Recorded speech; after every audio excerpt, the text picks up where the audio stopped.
Com cerca de 500 milhão de seguidores, o budismo está espalhado em todos os continentes do nosso planeta, mas predominantemente estão no Japão, China, Tibete, Butão e Tailândia. Segundo o censo de 2010, reside em terras brasileiras cerca de 245 mil budistas.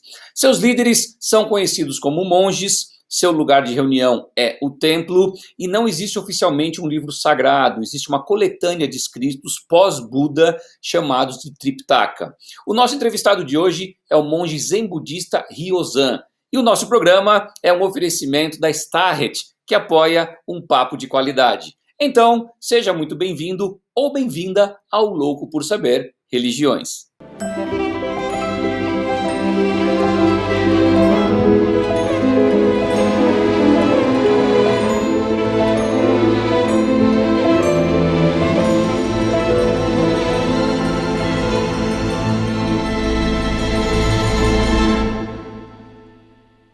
Gente, que alegria ter hoje um monge zen budista. Olha só que legal, daqui a pouco você vai entender tudo o que é isso aqui. Monge Ryozan, mãos em prece. Muito obrigado pela sua participação aqui, viu, de verdade. E monge Ryozan, ele foi indicação da Monja Coen. Acho que muitos de vocês conhecem a Monja Coen, né? Ou se não conhecem, vão lá no canal dela, que é muito legal. Ela é uma pessoa muito bacana, eu tenho certeza que vocês vão gostar dos ensinamentos que ela passa. Meu querido monge, antes de tudo, eu vou fazer uma audiodescrição e gostaria que você também fizesse uma audiodescrição sua para os nossos queridos ouvintes que têm deficiência visual. São muitos e eu gosto bastante de a gente passar isso para ele. Então, eu vou explicar como é que funciona. Então, eu sou o Rogério, tenho minha pele morena clara, olhos castanhos escuros, cabelo está um pouquinho comprido agora, que eu preciso cortar urgentemente, grisalho. Estou aqui no meu estúdio improvisado na minha casa, nessa época de pandemia, e vestindo uma camiseta do Louco por Viagens, para variar, fazendo meu merchan aqui, que depois você pode comprar lá na loja virtual, tá bom? Monge, por favor, sua audiodescrição. Então, eu não sou careca, mas estou sem cabelo. O cabelo é raspado, ele é cortado a cada 5 dias, né? Então, a cada dia a gente renova os votos, né? Quando raspa a cabeça, né? Que é uma maneira de se deixar um pouquinho de lado o seu ego, né? Okay. Você se desconfigura, né? E, ao mesmo tempo, você se identifica para os outros que você é um monge, né? Essa cabeça raspada, né? Assim como a gente usa uma roupa, um hábito, né? Eu estou usando um rakusu, que é um pequeno manto de Buda, parecido com um babador, tá vendo, né? Ele não é um manto grande, ele é portátil, né? É mais prático, né, da gente usar. E ele tem um padrão que parece uma coxa de retalhos, né? Ele tem muito esse significado. E é a gente que costura ele, cada um costura o seu. Olha. Esse daqui não foi, mas a gente tem um momento que a gente faz o nosso próprio, né? E essa ideia de a gente transformar essa vida, né, que é toda retalhada, né, tem múltiplos aspectos, muita diversidade, e é como você reunir isso como uma coxa de retalhos, né? A gente reúne todos esses retalhos numa não dualidade, né, em algo único, né, coeso, né? Legal. Essa que é a ideia budista de você conseguir fazer isso com a sua vida, né? Unificar todas essas coisas que parecem tão díspares, né? Eu estou com uma roupa preta, uma camiseta cinza, o cor da minha pele eu sou moreno, pele morena, olhos castanhos, que tem uma aura azul em volta do olho, né? Chamado óculos, né? Não. Não, você tem uma aura azul? Eu tenho em volta não dá para ver, mas em volta da íris, né, tem um círculo azul, assim, porque os meus ancestrais italianos tinham olhos azuis lá e Legal. meus irmãos têm os olhos mais azulados, esverdeados e tal, né? E para mim sobrou esse círculozinho aí em volta aí. Legal. Uma característica aí meio diferente. Bacana. Você tá na sala da sua casa? Eu estou na sala da minha casa. Atrás de mim tem uma gravura budista, representa o Bodhisattva da sabedoria, né? Uhum. E ele aparece sentado, né? Com tranquilidade sobre um leão. né? É a ideia da sabedoria que é a gente dominar a nossa parte mais instintiva, né? Mais animalesca, digamos assim, né? Que é o leão, simbolizado pelo leão, e ter essa integridade, né? Essa paz, né?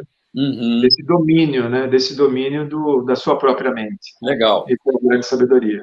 Bem, vamos aprender sobre uma religião que eu acho, monge, para nós brasileiros ocidentais, talvez a religião oriental mais conhecida que a gente ouve falar. Todo mundo já ouviu falar do budista. Todo mundo sabe quem é um budista, né? Você fala do hinduísta, do, sei lá, do taoísmo, do sikhismo, de xamanismo e tudo mais, às vezes as pessoas não entendem, mas budismo, acho que todo mundo já ouviu falar no Brasil.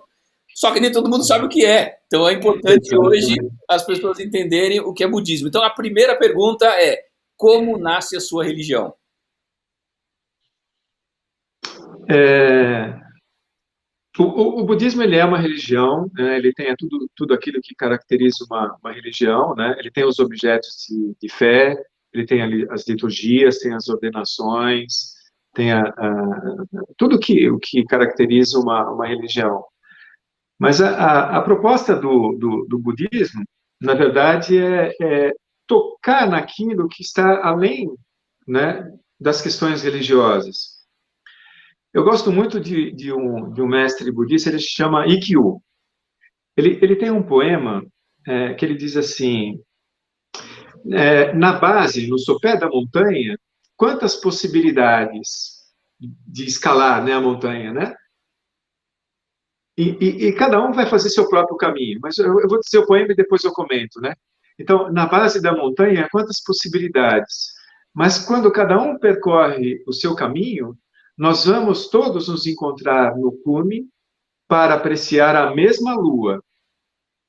Então, essa lua, que ela tem um símbolo muito significativo, né, para o budismo, ela tem as fases, né, da lua nova até a lua cheia, né, da mais escura até a mais iluminada. Então, essa realidade, ela nos parece assim, como todas as faces da Lua, né? Uhum. Como todas as características dos seres humanos, do mais escuro ao mais iluminado, né? Do mais adormecido ao mais desperto. Então, é assim que a gente vê essa realidade, né? Como Uhum. essa coxa de retalhos, né? Nas várias fases, nas várias possibilidades, né? De tudo que existe. Mas nós vamos apreciar todos a mesma lua. Essa questão única, né? Ouve, ó Israel, nosso Deus é um, Sim. né? É mais Israel. Sim, é isso, né? Muito legal. E como é que ela nasce? Então, assim, eu sei que a gente tem um personagem chamado Sim. Siddhartha Gautama. Então, como que ela nasce? Ela nasce de uma maneira um pouco diferente, porque normalmente os fundadores das religiões são pessoas muito sofridas, que em busca desse sofrimento vão na busca de um esclarecimento das grandes questões da vida, Uhum. né? Mas o budismo, Siddhartha Gautama, ele era um príncipe. Ele vivia num castelo que era tipo de um feudo, né? E lá dentro ele tinha todas as suas necessidades supridas, né? Então ele não precisava se preocupar com dinheiro. Ele era um jovem saudável, atlético e vitorioso, porque ele participava das competições e ele sempre ganhava essas competições de arco e flecha, corrida, salto, esse tipo de coisa. Então, era assim, ele tinha tudo. Ele a educação, o sustento, a comida, roupa, comida, Tudo. roupa lavar, tudo. Era casado, teve um filho, né? Só que num determinado momento ele percebe que isso não é suficiente para que a pessoa tenha um sentido de vida, para que a pessoa ela esteja bem, feliz, contente, né? Porque a, eu vou entrar um pouquinho nas quatro nobres verdades, né? Tá. Quando ele, após o despertar, ele faz um discurso, o primeiro discurso dele está relacionado às quatro nobres verdades. A primeira nobre verdade, ele fala a respeito de dukkha, que na vida há dukkha, há uma insatisfação inerente à vida, há um sofrimento inerente à vida devido a essa insatisfação. E esse sofrimento inerente à vida ele está muito relacionado, assim, não só às coisas ruins que acontecem, mas também ao receio de perder as coisas agradáveis que acontecem. Então, por exemplo, se você tem uma casa própria, família, está tudo equacionado, né? Você conseguiu, né? Tem o carro, tá não sei o quê, tá, demorou, teve que batalhar, foi sofrido e tal, mas conseguiu. Mas você pode perder isso de uma hora para outra. O médico pode dar notícia para você, né? Ó, você está com Covid, amigo, você vai ser entubado. Liga para tua mulher se despedindo lá, porque a gente não sabe o que pode acontecer. Então, a gente tem essa insegurança diária que eu costumo dizer nas minhas palestras, né? A vida, ela é cheia de altos e baixos. O nosso coração está batendo, sístole e diástole, alto e baixo, né? Mas se não for esse alto e baixo, você morre. Se a linha ficar... Então, a vida, ela não é essa planície bonitinha, né? Esse mar de rosas o tempo todo. Não existe isso. A cada dia, você tem todas as possibilidades, né? De chuva, de tempo bom. E a gente precisa aprender que a chuva, né, vai ser o meu alimento do dia, né? A gente precisa de chuva, a gente precisa de sol também. E eles precisam acontecer, né? Então, eu preciso aceitar, por exemplo, a existência da morte, mas eu preciso entender o que é morte, né? Então, como que eu resolvo essas questões, por exemplo, que podem tirar o tapete debaixo de mim, né? Me dá uma rasteira. E é isso que ele percebia. Como é que eu posso ser feliz quando eu sei que eu posso perder tudo isso de uma hora para outra? Quando eu sei que eu vou também adoecer, eu estou sujeito à doença, todos nós adoecemos, na verdade. Todos nós vamos envelhecer, se tivermos sorte de não sofrermos um acidente mortal, né? É o que a gente quer, envelhecer, né? Curtir a vida porque ela é boa, certo? Porque se fosse ruim a gente não queria, mas a gente quer envelhecer com saúde, a gente quer se cuidar, né? Mas por mais que a gente cuide da nossa saúde, a gente tem um ponto que de lá não dá para avançar. Eu posso viver saudavelmente lá, um pouco acima de 100 anos, né? Pode ser, pode não ser, mas é o que a gente tenta, não é verdade? Sim. Mas, assim, quem é que gostaria de viver 200 anos, 500 anos, 1000 anos? Quem é que não gostaria de se livrar desse calhambeque, né, dessa carruagem velha, né, que é o nosso corpo envelhecido, né? Chega uma hora que ele não tem mais, né, o que fazer. Ele não dói, ele não perde musculatura, não dá mais, a memória vai pro brejo. Então, vamos embora, vamos trocar de modelo, né? Não sei, né? Quem é que não quer, que não gosta de se livrar Se dessa coisa? renovar, né? De estar legal. Diz uma Então, Siddhartha ele vai atrás dessa busca. Ele faz muitas práticas ascéticas. O ascetismo é algo que diz assim, para que seu espírito possa transparecer, para que ele possa surgir, você tem que mortificar o corpo, porque considerava-se o corpo, né, como sendo o oposto do espírito. Então, eu tenho que mortificar o corpo, fazer jejum, né? Quem que já não ouviu falar disso, né? Viver de luz, né? Tenho que mortificar o corpo, fazer jejum, não posso fazer nada, não posso, eu tenho que ficar, não posso pecar, porque o corpo é impuro, né? E a alma é pura. Então, eu tenho que fazer sacrifício para que ela possa vir à tona, para que eu possa enxergar a minha alma, meu espírito. Não é assim? Só que ele praticou isso com vários mestres e todos eles falaram assim: pronto, você tudo que eu podia ensinar para você eu já ensinei, segue o teu caminho. Eu falei assim, mas eu não estou satisfeito ainda. Não é isso. E um dia ele se reúne a um grupo de ascetas, né, os companheiros dele, e começam a fazer essa prática de um jejum assim incrível, ficam só em meditação.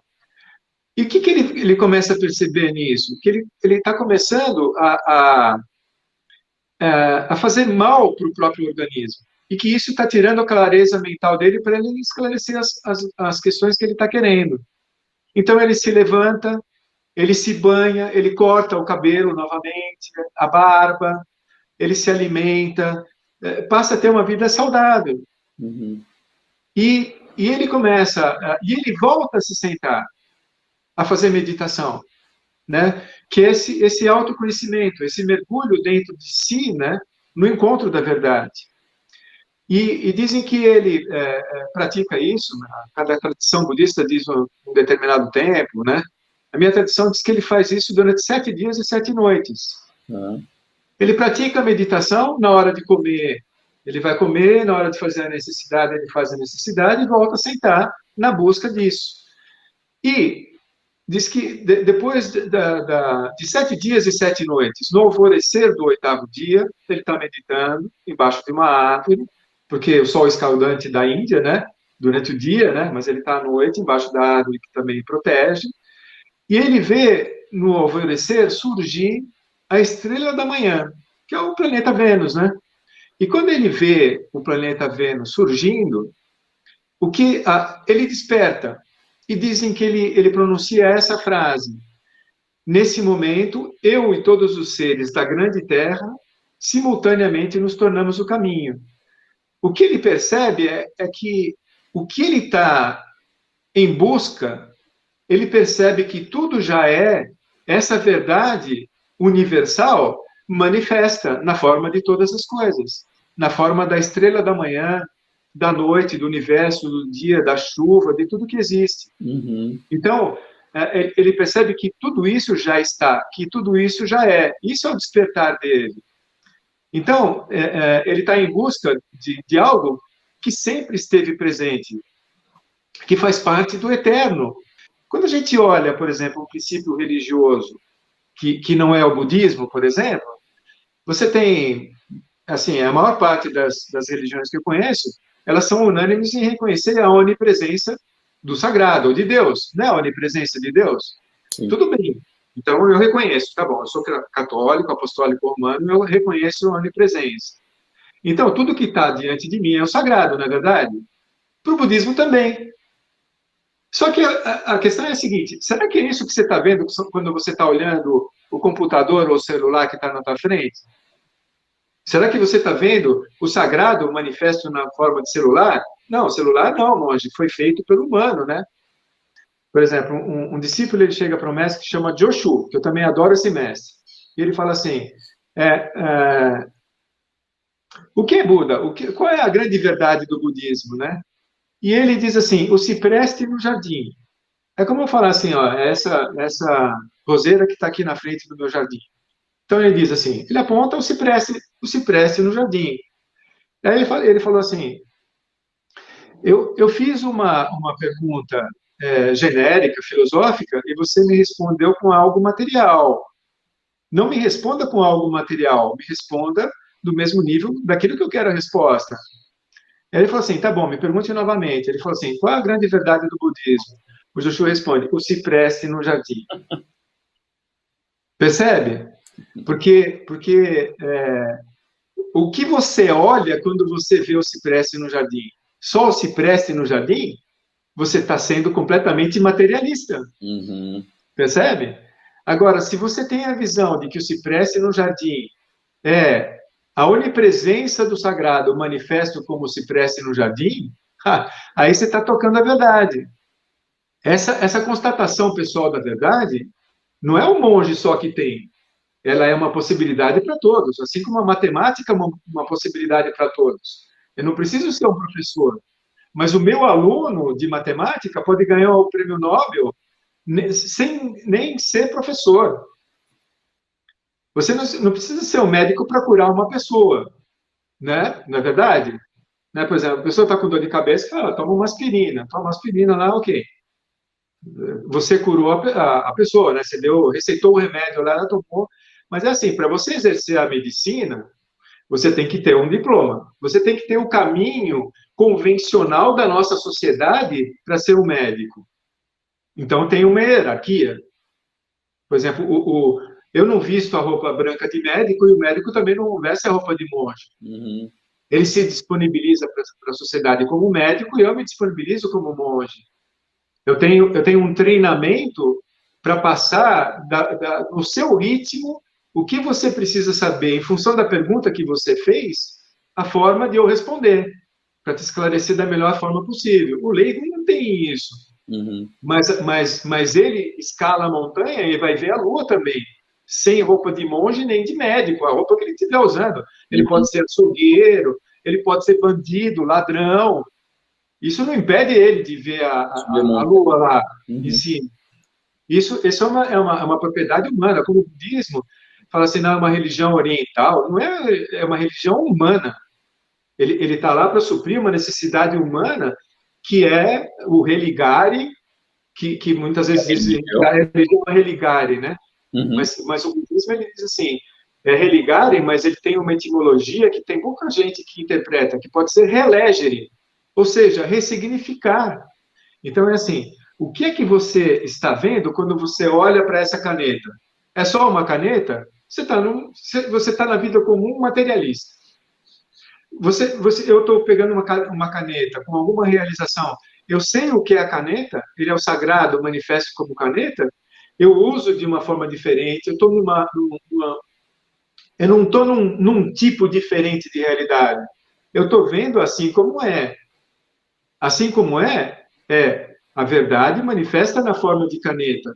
Uhum. Se eu faço um conceito, né? Isso daqui não pertence ao sagrado.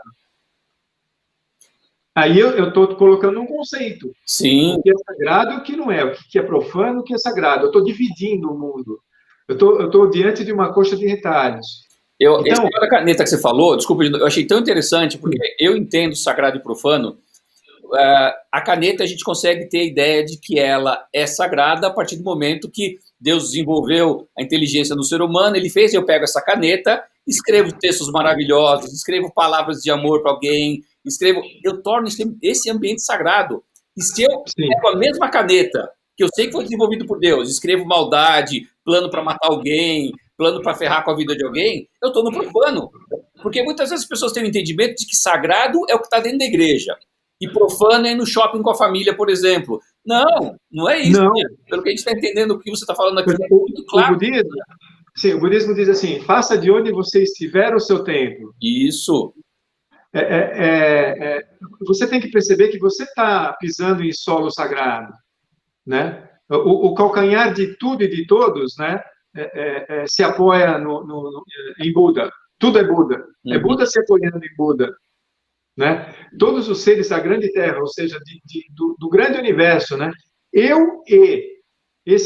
Mas esse eu é esse grande eu. É o grande eu que é tudo. Esse ser que não é nenhum ser. Isso que é tudo, né? Ele não é algo que está criando a realidade fora da realidade, né? Como é que pode existir outra coisa que não seja Deus? Ele se manifesta como tudo, mas ele se manifesta dando a possibilidade, a plena possibilidade de cada um ter livre-arbítrio, né? E a responsabilidade do livre-arbítrio.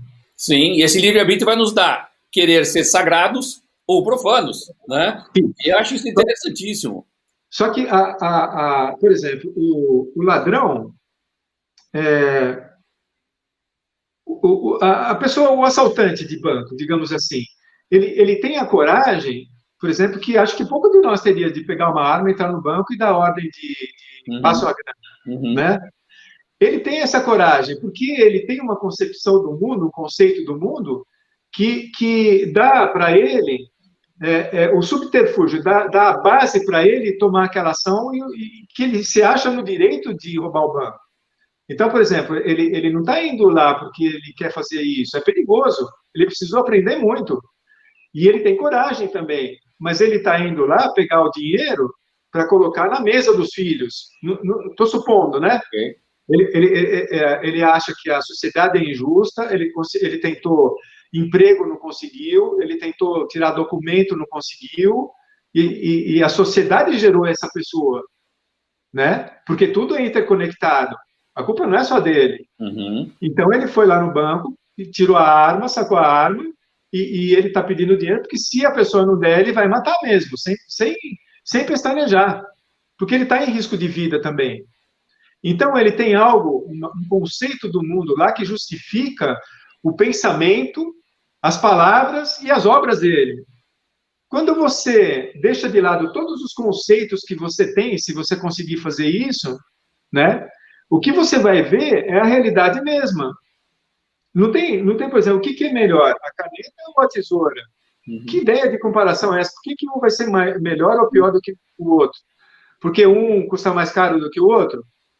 O valor não está nisso, né? Não está com relação a preço. As coisas são, né?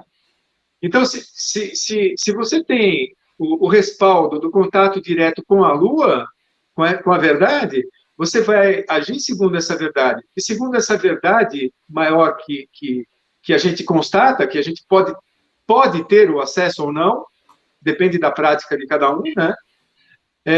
Você vai agir segundo essa verdade que você viu, sem nenhum conceito. Essa verdade que vai formar as palavras. Eu não fico escolhendo minhas palavras uma por uma daquilo que eu estou falando, mas é a ideia que eu estou querendo passar para você, que vai encontrar as palavras e o meu jeito de gesticular e de agir que vão passar isso para você. Percebe? Eu vou estar em coerência com a minha ideia da verdade. E essa ideia da verdade, quando ela é bem vista, quando ela é vista da maneira correta, digamos assim, de uma maneira plena, ela faz de você uma pessoa boa, que não faz o mal, que faz o bem e quer fazer o bem a todos os seres. Ela vai procurar não matar, embora sabendo que a morte não existe, né? Porque ela é preciosa. Ela vai procurar ser honesta, ser ética. Ela não vai sair por aí causando, né? Não é uma gíria, né? Ela traz para dentro de si o conceito do sagrado mesmo, né? Ela consegue conviver com o sagrado dentro dela, né? Porque se você vê o sagrado em tudo, você vai tratar a caneta como sagrado. O seu próximo como a si mesmo. Porque se você é o sagrado, o outro também é. Se dói para mim, por que eu vou provocar dor em você? Se os ensinamentos que eu tive na minha vida me beneficiaram tanto, eu me vejo quase que obrigado a transmitir esses mesmos ensinamentos. Se você está, por exemplo, praticando uma religião para você, por exemplo, não adoecer, para você não envelhecer, para envelhecer melhor, ficar rico, para você ficar rico, então você não sabe o que é religião, né? Porque a religião, você tem que ver o sagrado naquele que é o pobre, nas profissões que são relegadas a um segundo plano, né?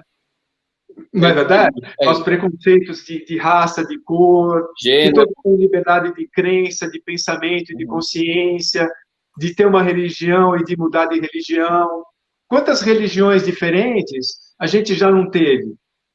Mas a gente quer converter outra pessoa na nossa religião, né? Não, esquece. Não é zen budismo. É um caminho que vai te levar a subir a montanha lá no cume, para você ver a lua, e depois, o que você faz depois que você viu a verdade lá em cima? Você tem que descer e levar a sua vida lá no vale. Você vai ficar no cume da montanha para ser admirado por todos? Não, você tem que ir lá embaixo fazer as necessidades, plantar arroz para você ter na refeição, tem que ter a tua profissão. A gente tem que desconstruir os conceitos errôneos que a gente tem sobre a vida, sobre a realidade, sobre as coisas, mas não é desconstruir, não é destruir e acabou. Então já posso morrer. Não. Você desfaz os conceitos errôneos e monta os conceitos corretos e continua vivendo a sua vida. Então, por exemplo, eu estou vestido de monge, mas quando a gente terminar a entrevista, eu vou tirar essa roupa e vou andar no viaduto do chá, digamos assim, né? E eu sou uma pessoa no meio da multidão. E você que está me entrevistando, que tem não sei quantos seguidores no YouTube, também vai ser uma pessoa no meio da multidão lá, no viaduto do chá. Você não é nenhuma pessoa reconhecida, né? Porque ela tem uma aura de santidade, porque ela descobriu a verdade. Não, ela é, o que sempre foi, né? Se não fosse assim, Buda ele não diria assim, eu e todos os seres da grande terra simultaneamente despertamos, nos tornamos o caminho, né?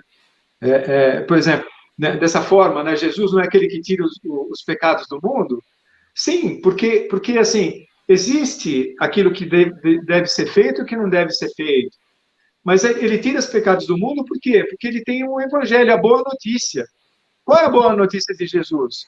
Que o reino de Deus está entre nós. Não é tudo isso que eu estou falando? Uhum. É a caneta, é o cipreste no jardim, é o computador, é o telefone, é a Uhum. sujeira na rua, é a formiga, é o passarinho cantando, é o ruído do caminhão passando que me incomoda. Uhum.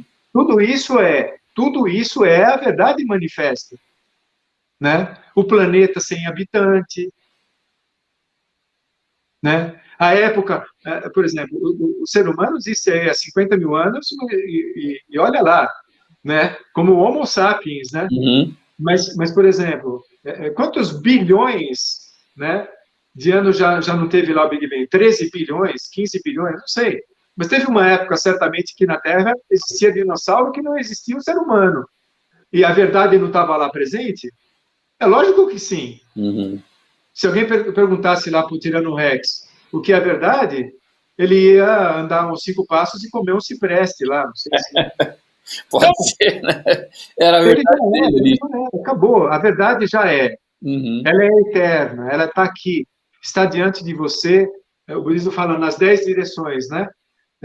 Norte, sul, leste e oeste, nos pontos intermediários, para cima e para baixo, no zenite e no nadir. E você também, né? Uhum. Se inclui nela, né? Ela já é, a verdade e ela é algo que pertence ao eterno e não pertence ao filosófico, nem ao conhecimento, nem ao entendimento, nem à compreensão. Ninguém é dono da verdade. Caro Ninguém. monge, estouramos nosso tempo e você vai ter uma tarefa milagrosa agora. Me responder 4 perguntas em 5 minutos. Vamos lá. Porque eu sei que, Eu gente, é um prometo. tema que não é fácil você falar de religião e de ideias como essa em pouco tempo, mas infelizmente a gente tem pouco tempo no canal. Quem sabe uma outra rodada de Louco por Saber Religiões, a gente possa de novo estar com o monge Yosan pensando em outras coisas. Então, assim, muito rápido, os princípios básicos, você falou das 4 verdades, mas existem outros princípios dentro do budismo? As 4 novas verdades é assim: existe sofrimento na vida? Sim. Há uma causa? Sim, há uma causa. A terceira nova verdade é assim: quando você esclarece qual é a causa, ou seja, tudo é a verdade, você está em nirvana, que é a Uhum. terceira nova verdade. Existe um estado de paz, de satisfação, né? Esse é um estado de nirvana. E a quarta nova verdade é: há um caminho. Esse caminho é um caminho em 8 que, assim, são 8 indicações que elas também são interconectadas para você atingir esse nirvana. É uma recomendação em 8 pontos, né? Pensamentos corretos, meio de vida correto, ações éticas, Uhum. meditação, esse tipo de coisa. Céu e inferno, existe céu e inferno para o budismo? Com uma historinha bem rápida, né? O chefe da guarda do imperador no Japão foi até o mestre espiritual. O Império tem esse mestre espiritual também no Japão, ou havia, né? Uhum. Então, é um samurai, o chefe da guarda vai até esse mestre, é um mestre zen budista. E ele pergunta: existe o céu e o inferno? E o mestre pensa um pouquinho, né? Como é que eu vou falar isso para ele, né? Mas ele tem a base, né? E ele fala assim: como que um soldadinho igual a você tem a coragem de se dirigir ao mestre Zen como eu? Percebe que ele diz um absurdo, né? Sim, O sim. chefe da guarda. O chefe da guarda ficou enfurecido, irado, e ele sacou a espada de samurai.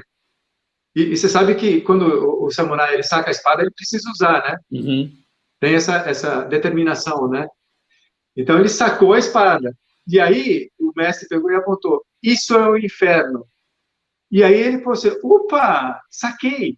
E ele pegou a espada e embainhou de novo. Voltou atrás, né? Embainhou a espada. Uhum. O mestre falou para ele: isso é o céu. Interessante, interessante. O Muito. céu e o inferno é a gente que faz. Por Hum. exemplo, o Covid é um inferno, não é um inferno? Vamos supor que uma pessoa genericamente tenha Covid e que ele passou pelo portalzinho lá do quase morte. mas isso revolucionou a vida dele e transforma ele numa pessoa que é capaz de apreciar a vida, ter contentamento, satisfação, gratidão pela vida e vai viver plenamente. Uhum. O Covid é algo mal ou bom? Por um lado foi o inferno, por outro lado foi o céu, né? Tudo... É o céu. Então, Sim. a gente tem o poder de ressignificar todas as circunstâncias que acontecem com nós. A gente não muda as circunstâncias. A gente pode evitar de causar ruim, sendo ético. Porque se você fizer algo muito errado, você vai ser preso. Sim. Evite ser preso, não faça algo errado, né? Então, a gente pode evitar determinadas circunstâncias. Então, a vida, ela não é só algo que o passado aconteceu e ele é imutável. Ele é imutável naquilo que aconteceu. Mas você pode ressignificar e transformar a sua vida, por pior que seja, com arrependimento, com alegria e tudo, e ser feliz. Sim. Ressignificou toda a vida. Pronto, que beleza, né? Criou o seu céu. Pecado. Tem pecado no budismo? É isso, é a mesma coisa. Tá. Né? Como é que eu posso dizer que há pecado se a gente aprende com erros e acertos? Por exemplo, se eu quiser esquecer as coisas ruins que aconteceram na minha vida, eu gostaria, né? Mas eu tenho que jogar junto a sabedoria que eles me trouxeram. O pecado, ele traz essa ideia da separação do sagrado. Eu estou errando o alvo, né? O significado de eu estou errando o alvo. Então, como é que eu faço para acertar a mosca? Eu tenho que treinar, gente, eu tenho que treinar. Então, você tem direito ao pecado, mas você você tem o dever humano de corrigir os erros através da sua experiência para não voltar a fazer. Sim, sim. Senão você está fazendo uma coisa proposital, que é pior ainda do que o pecado, né?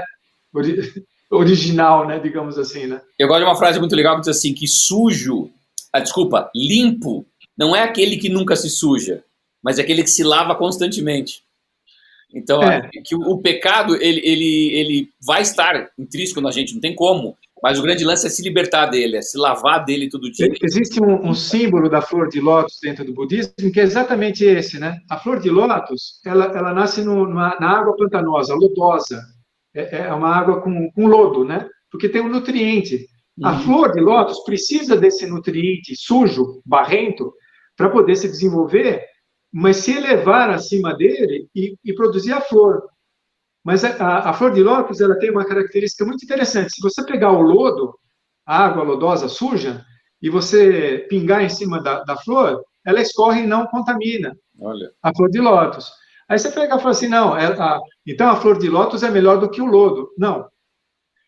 A flor de lótus precisa do lodo, entenda isso. E o lodo também precisa da flor de lótus, porque ela é o exemplo que vai direcionar o que o lodo pode fazer.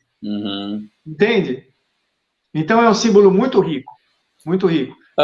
Bem, eu tenho então, o céu e o inferno eu crio aqui, o pecado está relacionado às ações que eu tenho, e existe vida após a morte? Como é que funciona no budismo vida após a morte? Sim, a minha mestra costuma dar uma resposta incrível. Ela diz assim, você já sabe a resposta disso, se há vida após a morte. Porque você não nasceu? Se você nasceu, então você não estava vivo antes, né? Então, antes havia morte. A vida após a morte? Sim, você está aqui. Estamos aqui. Sim, interessante essa linha de pensamento. Entendeu? Você pode ter uma dúvida se há morte após a vida. O que acontece depois do meu ciclo, né? Quando essa impressão digital aqui, né, que é única, termina, que o corpo se desfaz, né? Mas assim, se você passou a vida inteira, você teve acesso à verdade, você sabe, né? Eu acho que eu teria muito mais medo de nascer do que de morrer, porque assim, onde que você vai nascer? Em que família? Em que circunstância? Em que país? Em que condições? Né? E é cíclico, então? Você retorna no budismo à reencarnação? Sim, e você, por exemplo, se você acha que você é uma existência separada ou permanente, separada do restante, o que tem a permanência, você não entendeu o princípio básico do budismo, que tudo é o sagrado. Você está manifesto nessa forma individual e tem autonomia, livre-arbítrio e responsabilidade sobre os atos que você faz, né? Mas quando as águas correm e voltam para o oceano, você veio lá desse oceano e se manifestou como um riacho, mas essas águas vão correr e vão voltar para o oceano. O que vai acontecer depois disso, não importa nem a tua religião, porque vai entrar no automático, né? Morreu, o que vai acontecer com você? Depende da sua religião? Depende de algo? Não, pertence à verdade maior que tem a sua maneira de agir. Não queira compreender isso. Tema isso. Viva o agora. A morte, ela está te cutucando para você viver o agora da melhor maneira possível. Saber viver. Muito bom. Saber viver. Porque se você não tem a perspectiva da morte, você fala assim, não, tá tudo bem, né? Deixa estar, né? Deixa estar. Gente, quanto aprendizado, quanta coisa legal. Eu vou correr rápido, que a gente tem mais 2 perguntas importantes. E uma interessante, porque o budismo, ele nasce 600, 700 anos antes de Cristo, mais ou menos isso. Isso. Então, Jesus nasceu bem depois. Quem que é Jesus no budismo, visto que o budismo nasceu antes? O que é a caneta? É o sagrado. Você não entendeu nada da nossa conversa, velho. Não, eu entendi. Eu só estou perguntando para as pessoas entenderem, né? Não. Fala para elas assistirem de novo o vídeo que está respondido. Tudo é o sagrado em manifestação. Legal. Se você deixa de encarar algo como sendo sagrado em manifestação, você volta para o mundo material e você perde a plena atenção. Uhum. Você perde o zelo. Você perde aquele ponto, né, da verdade. Você cai e se separa do sagrado. Peca, erra o alvo. Uhum. Entende? Gostei dessa. Um desafio em uma palavra, como você descreveria o budismo? Essa é fácil também, é uma historinha. Tem uma conversa de discípulo com o mestre, na qual o discípulo se ilumina em função dessa conversa. E ele fala assim, eu tenho uma dúvida. Se alguém me perguntar qual é o seu ensinamento, o que eu devo dizer para os outros, né? Qual é o ensinamento daquele mestre, né? E esse mestre, ele responde com um gesto, ele faz assim, né? Ele faz um grande gesto com os braços. Ele descreve um círculo, ele faz assim, né? Dizem que ele descreve um círculo, né?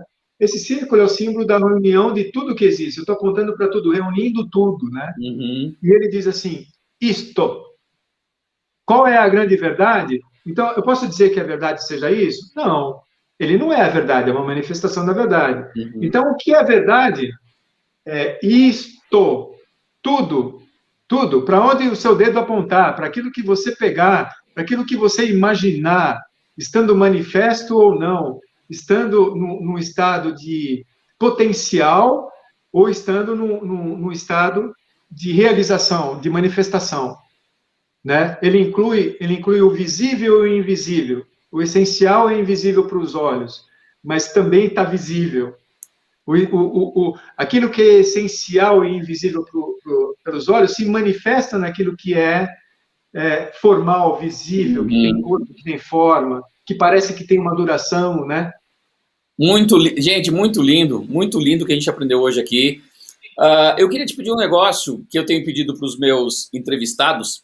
Eu acho que no budismo vocês devem ter alguma bênção, alguma coisa que vocês fazem para as pessoas, alguma coisa assim. E eu queria que você fizesse essa bênção para a gente. Eu acho que deu para entender, por exemplo, que todos nós já somos abençoados, né? Não tem privilegiado. O privilégio está na sua conduta, na sua prática, né? Porque nós já somos o que nós queremos nos tornar. Mas se não houver uma prática, não haverá essa percepção. Você tem que usar algum meio hábil, os ensinamentos de um mestre, de uma mestra. Você tem que usar os meios para você ter essa clareza, né? Então, todos nós já somos abençoados, porque nós já somos o que nós queremos nos tornar. De novo, nós somos a onipresença do sagrado. Que bênção maior seria do que essa constatação em nós e em tudo, sem nenhuma exceção. A gente não pode excluir nada, nenhuma gota do oceano. Porque senão essa gota estaria separada do oceano. Não está separada do oceano. É o oceano na forma de uma gota. Né? Então, assim, o que eu vou fazer agora talvez tirar essa mácula que a gente fez de falar tanto sobre a verdade. A gente macula a verdade. Então, a gente pode até, em função de achar que ter feito algo aqui que nos beneficiou mais do que os outros, achar que nós estamos melhores agora. O que é uma mentira, nós sempre fomos a verdade em manifestação. Então, a gente faz esse oferecimento daquilo que nós fizemos para a gente não ter essa mácula de achar que a gente é melhor do que os outros. Então, é assim, a gente põe as mãos simbolizando essa não dualidade, né? Entre todas as coisas, né? E eu digo assim, que os méritos de nossa prática se estendam a todos os seres e que possamos, todos e todas, nos tornar o caminho iluminado, que é o que nós já somos. Que lindo! Muito bem, mestre. Eu vou chamar só de monge, vou chamar de mestre Ryosan aqui pra gente.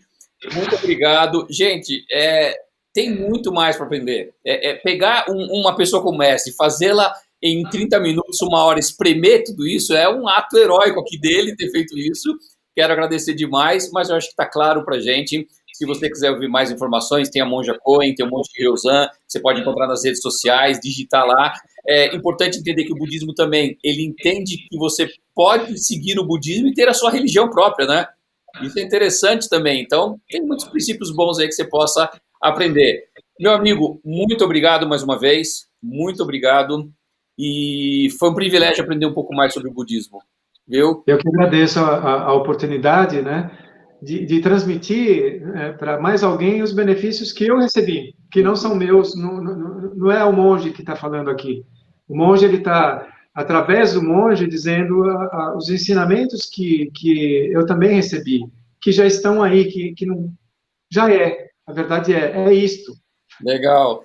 Gente, se gostou então do vídeo, deixa sua curtida, o seu comentário, compartilhe ele com seus amigos para que as pessoas possam conhecer mais sobre uma religião diferente da sua. Isso é muito legal, você sempre aprender quantas coisas bonitas nós aprendemos, quantas coisas bonitas nós até como cristão concordamos, porque está muito conectado isso, né, do que conversamos aqui. Então isso é muito legal. É hora agora, então, de você também seguir as minhas redes sociais, os contatos aqui do Monge Ryosan estão aqui, você pode buscar. Eu falei monte porque achei interessante, até foi um ato falho. Você falou do monte no começo, você hoje nos levou a esse monte. Então, acho que foi um ato falho bom. Então, o Monge Ryosan... Desce para a vida comum, né? Sai da montanha e vai para o vale e coloca em prática, né? É isso aí. Na vida cotidiana. Isso é muito lindo, gente. A religião nos ensinando, como Jesus diria, sermos sal e luz para todos os povos. Então é isso, é você ser sal e dar sabor e iluminar. Então, mais uma vez, espero que tenha gostado. Te espero no meu próximo vídeo, porque afinal de contas, dentro de nós sempre vai existir um louco por viagens. Muito obrigado.